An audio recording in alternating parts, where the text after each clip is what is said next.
Hola amigos, bienvenidos de nuevo. Fijaros, hoy tengo para vosotros un cilindro Europerfil de la marca Breur. No lo he pronunciado bien, pido disculpas. Rotterdam es una marca holandesa. Fijaros, una codificación, bueno, decente. Tiene aquí un tercero protegido. Vamos a ver el bocallave. En principio parece bastante amplio. Veremos ahora a la hora de manejarnos. Ahí lo tenéis, Breur, no sé cómo se pronuncia. Es medio perfil. Estos cilindros están completamente nuevos, los trajo a la quedada Capton. Muchas gracias, Capton. Ganzué un par de ellos, si recuerdo que eran peleones. No sé si uno de ellos sería este, había como media docena. Me traje este para grabaros un vídeo, vamos a ver qué tal se nos da. Veo que tengo poca batería, dejadme que cambie la batería y nos lanzamos con el ganzuado. Hasta ahora. Ya lo tengo colocado en el aprieto, de hecho he hecho un intento de ganzuado y he pasado los pernos. Yo creo que tiene biselados, porque primero y tercero avanzan a la par, despacio o buenas tolerancias, y luego también hay spools. El primero es un spool, yo creo que son todos menos el segundo, pero no estoy seguro. Fijaros porque el segundo es más largo, primero y tercero son cortos. No lo sé, está dando bastante juego. Voy a cambiar el tensor, estaba utilizando este en una posición muy forzada aquí. Voy a intentarlo con una pry bar, así, haciendo tensión en este sentido, que tengo la mano más relajada, con más recorrido, y voy a utilizar la misma ganzúa. Este gancho de Moki en punta, muy finito. Vamos a ver, primero un clic, segundo, este es fácil pasarlo, ahí ha hecho un clic, tercero nada, cuarto, quinto, primero de nuevo, segundo está, cuarto, vamos a ver este cuarto, si me meto ahí, hay un clic, quinto un ligero clic, primero, vamos a ver, primero, segundo, tercero un clic, primero un clic, primero y tercero dando clics, voy saltando de uno a otro. Vamos a ver si consigo llegar al falso. Aumento bastante la tensión porque es la manera de abreviar. Vamos a ver, en este comportamiento, primero, segundo, tercero, voy a comprobar cuarto y quinto, no, primero un clic, tercero un clic, ahora cae en falso, vamos a ver, primero, segundo, tercero, este primero ha bajado muy abajo, quizás ya he colocado el spool, tercero, quinto, creo que este es el quinto, ahí está, tercero ha saltado, un clic, primero, perdón, había saltado, vamos a ver, ahí al tocar el quinto es un spool y lo hemos colocado, acentúa el falso, vale, el primero no lo hemos colocado, ups, ahí se me ha ido un montón,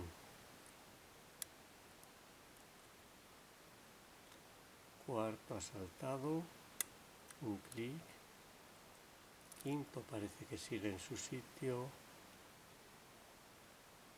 vamos a ver si consigo localizar este primero, ahí parece que ha hecho un clic, lo he llevado directamente al infierno,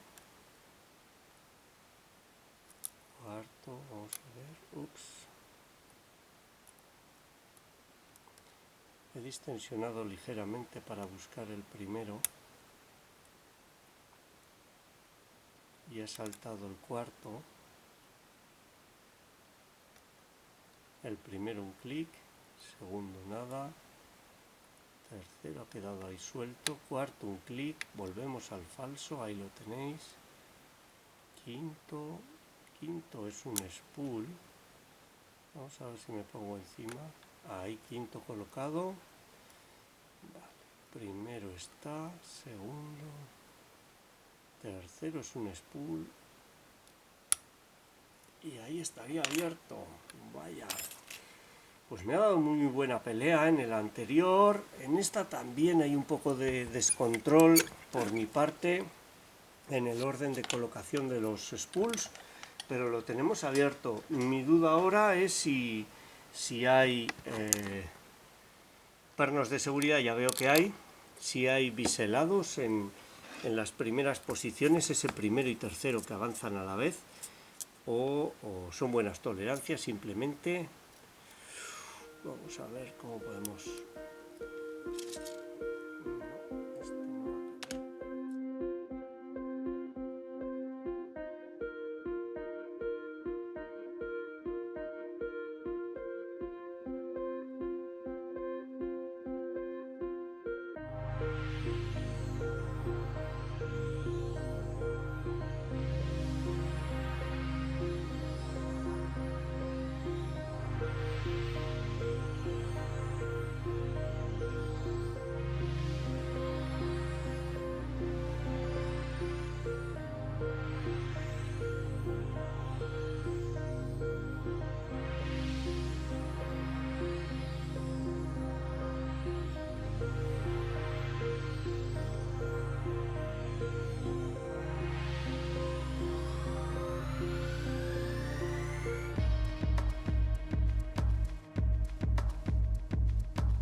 Bueno, ha sido un poco accidentado. Justo se acabó la batería mientras quitaba la grupilla. He conseguido quitarla y después lo que ha pasado, vamos a ver si ajusto la cámara, es que lleva un sistema para ajustar la posición de la leva con este perno y este muelle que van metidos aquí detrás y que no sé si volveré a colocar. Y hasta que me he dado cuenta de que todo era una pieza y que ese elemento era el que estaba frenando, pues no podía sacar el rotor. Aquí tenéis el cuerpo, el rotor bien hecho, no hay superficies planas, todo bien mecanizado, afilado, perfecto. Ya habéis visto que da juego. Y sorpresa, bueno, los pernos yo no les veo biselados. O sea que entiendo que tiene suficientes buenas tolerancias como para que avancen a la vez dando pequeños clics, lo cual es muy bueno. A mí me encanta encontrar cilindros así. Y hay tres spool tipo torpedo, fijaros, no es lo habitual, están afilados aquí debajo y avanzan en forma de cuña al extremo. Hay que colocarlos bien en su posición para que sean efectivos. Ahí están. No sé por qué han elegido esta forma, pero son eficaces, nos han dado juego. Y dos normales en segunda y cuarta posición, los muelles todos iguales. Y este ha sido pues la apertura y desmontaje de este Breur. Aquí tenéis el modelo, la verdad es que no sabría deciros cuál es. Esta es la caja original. Ahí lo tenéis, este Breur 5 pernos, un cilindro básico con 3 pernos, contrapernos de seguridad, pero que responde, os aseguro que me ha dado batalla, me ha hecho sufrir y bueno, esta ha sido su apertura y desmontaje. Espero que os haya gustado, os sea útil y muchas gracias por vuestro tiempo. Un saludo.